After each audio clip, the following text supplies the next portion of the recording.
Something fucked up's happening. Fame, OC, Crystal. You don't know that all that's connected, though. Nothing ever works out for us, Ju. You loyal to your family.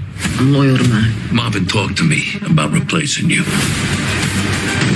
Fuck this all up, Marvin. Kanan fucking Star. Welcome, my brother. What's going on, YouTube? Back in the Low Key Cave, Keyshawn Nimes YouTube page, aka Mr. Low Key, and we back with a Power Book 3, Raising Kanan Season 4, Episode 9 review, Peekaboo. Man, the way this episode starts off, man, once again, this is why I call Power Book 3 the best as far as the spinoff in the Power Universe, Raising Kanan, and as far as the character developments. Kanan's girlfriend, man.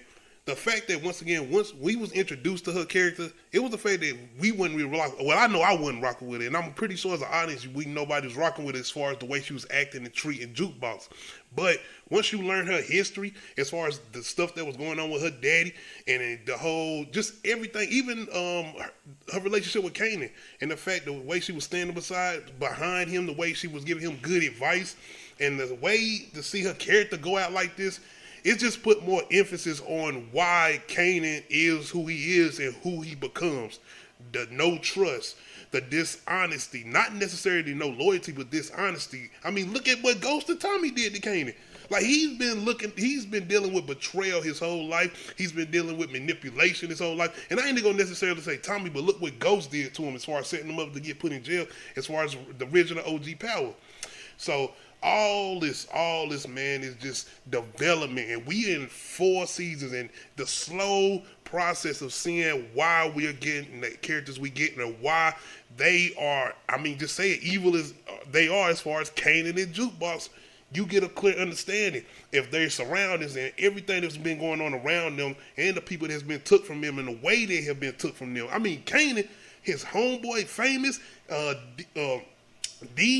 I forgot, it wasn't D-Rock. Was it D-Rock or D-Wiz? Yeah, D-Wiz.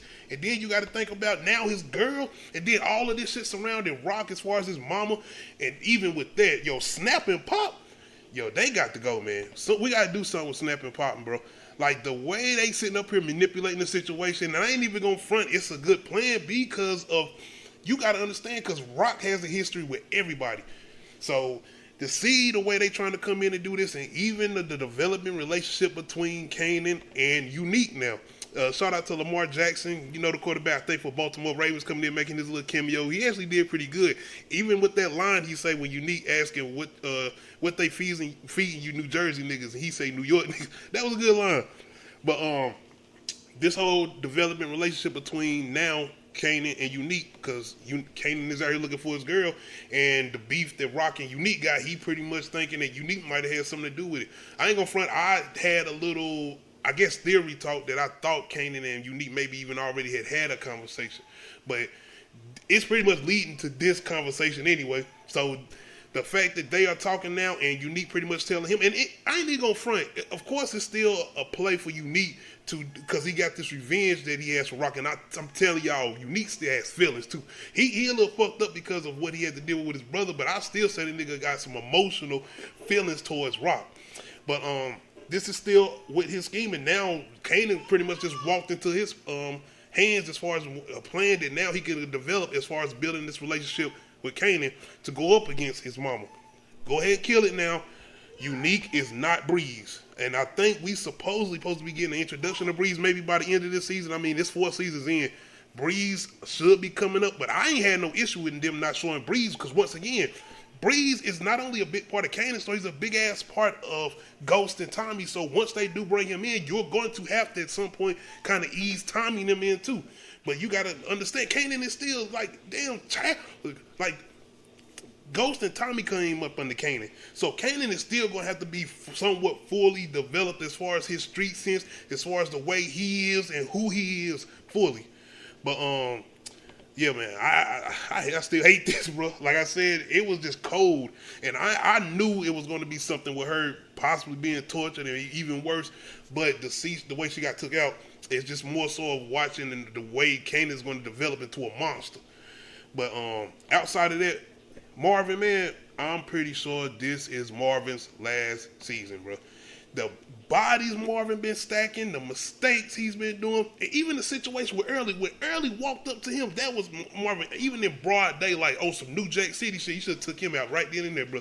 Like, he coming, like, you got ties with this guy, not only as far as what y'all been doing, but the whole Stefano shit, that should have clicked off in Marvin's head, and I just feel like he just been not really all over the place this season, but just sloppy, like extra sloppy. Now we got a situation with him not only trying to deal with this shit with Early, you got Stefano pretty much trying to backdoor him with Rock, telling her that, you know, Marvin tried to come behind your back, pretty much trying to take over the organization, even though Stefano was the one to tell him that he should step up as far the Rock because of the situation that she had going on or whatever. So I told y'all this could be a very strong play of Rock making a choice over the streets, over the business, over Marvin because of all the mistakes he's made. And it can even be a situation. I don't think it's going to get to that because I don't feel like Lou would do that. But you see, my boy Lou is back. We got to talk about Lou. Because Lou and Rock have a full-blown conversation because everything that's going on with Marvin, she can't rely on him. Now she got the man back. But you know how Lou is. Now, I just want to know, is this Lou? Is Lou finally coming into a realization that it was more so of him saying, it wasn't bothered by him killing. It was like he liked it, and it was like that was bothering him. Like, damn, why I like being a killer? Why I like being ruthless the way I am? So his whole thing is that he good with that. Like he comforted with that. Like he can live with that now, and he wants to be back on, and he want to put back in his work. And Rock is like, nigga, I don't know. But at this point, you can see that she's leaning towards that because Lou was definitely more reliable. Lou was always on point outside of when he did the drinking shit and he started going through his whatever seasons 1 and 2. You know, he was on it. But Lou, this nigga be real, and I've been telling y'all about him. I can't stand him as a character, bro. No disrespect to Potty Frank, whoever the rapper is playing, be realer, but stupid, the music stupid, and then it's this nigga sitting in here and Lou went. I told y'all Lou was gonna have to come through and help this nigga out, but it's the fact that he helped you out of a situation that you caused, and then this nigga got the nerve to be talking shit to Lou. Like, he didn't just come through and help him out. This character cannot last past this season, man. I'm gonna lose it, bro.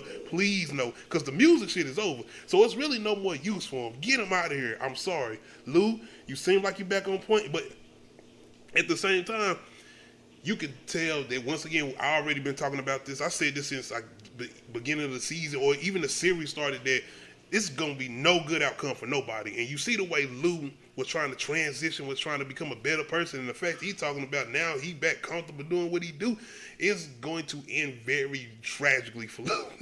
I just can see it. Not before Marvin, I don't think, though. But yeah, y'all be real, man. I please no, because now we talking like you see how stupid he is, Lou? Would you really want to bring him in on some street shit? Like, no, bro. No, don't do it. Don't do it, Lou. But, we also got your boy, Jukebox. And I'm looking like we might be getting early senses of her connection or her ties with the police. And how she's possibly going to get into the police force or whatever. So now she's starting to kind of build this little relationship with Garcia. And did they show them actually have a conversation? Because I feel like outside of her getting the actual news about what happened to Kanan's girl from him, it seemed like they kind of went off camera with them having a conversation. So is this going to be kind of like that bond she has, or maybe it's going to be a manipulation play for Jukebox, because you know she's extra smart and using him for, you know, street shit, getting certain knowledge, and having her own kind of having her own like police person as far as having somebody on the inside is what I was trying to say. So yeah, this could be something that she's using as her own manipulation play, as far, especially with her and Kanan seeming like they about to start up their own thing. And I'm pretty sure this is going to lead to them doing something or going into a play for themselves after everything is going to lead up to a bunch of tragedies more than likely. Because like I said, if something happened to Marvin, you know this is going to even lead Jukebox more on that darker path. Speaking of Marvin, once again, the body stacking up. He's been keeping an eye on the little girl, you know, that in the foster care because of her daddy he had a relationship with, who told on him about the feds that was in the anger management group.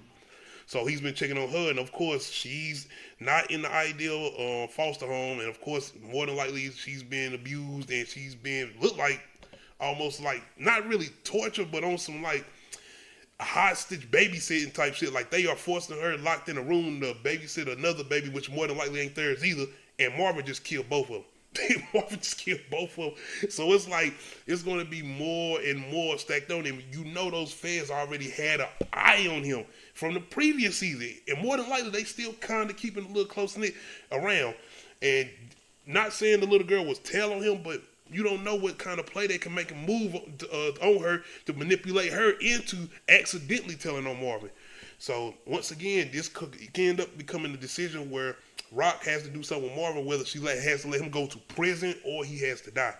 It's going to be something that's not going to end well for Marvin. Outside of that, like I said early, he pretty much went and snitched on Marvin, which we already kind of talked about. But and Lou, coming in saying that he wants to be back in, but once again, it's Kanan being manipulated. And, with Unique, I see it, to me, it just is a little bit different as far as Unique.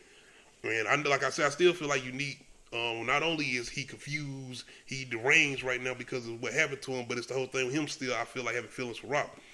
But outside of him kind of using his own kind of manipulation on Kanan to get back at Rock, you also have Snap and Pop. Because after Pop gets the information from Kanan's girl, as far as how Kanan feels about Rock, they pretty much use that as their own play to say that Rock killed Famous. And now with everything that's going to be adding up, with him finding out about his girl, it's going to put him even on a more war path towards Rock. And I'm very interested to see how this is going to play out, because I'm like, damn, would they do something crazy like that? I mean, once again, you got to remember, this is raising Kanan, not raising Rock. Could we get a situation where, could Rock get took out by Kanan in the season? That would be huge. I don't think they're going to do that. Like I said, I still think it's going to come a situation where I still think Kanan's going to end up maybe taking Rock out. I don't think it'll be a situation where he's sitting in the jail. I don't feel like that's the type of character he is. Even in OG Power, he'd rather kill you than send you to jail. But it is going to be interesting to see how this all going to play out as far as this last season finale episode, especially with the relationship between Kanan and Rock. Because at this point, if he doesn't believe, or if he don't get some type of evidence where it points to Snap and Pop, and I think that's even more going to make him even more like angry. And that's what I'm saying as far as the whole thing with disloyalty and the way type of character he is in the OG Power, as far as the way people was manipulating him and him actually finding out that Snap and Pop had something to do with his girl and Famous being killed. And that might be an even team up thing with him and Jukebox going after them too because of that situation. So it's definitely going to be interesting how they play out.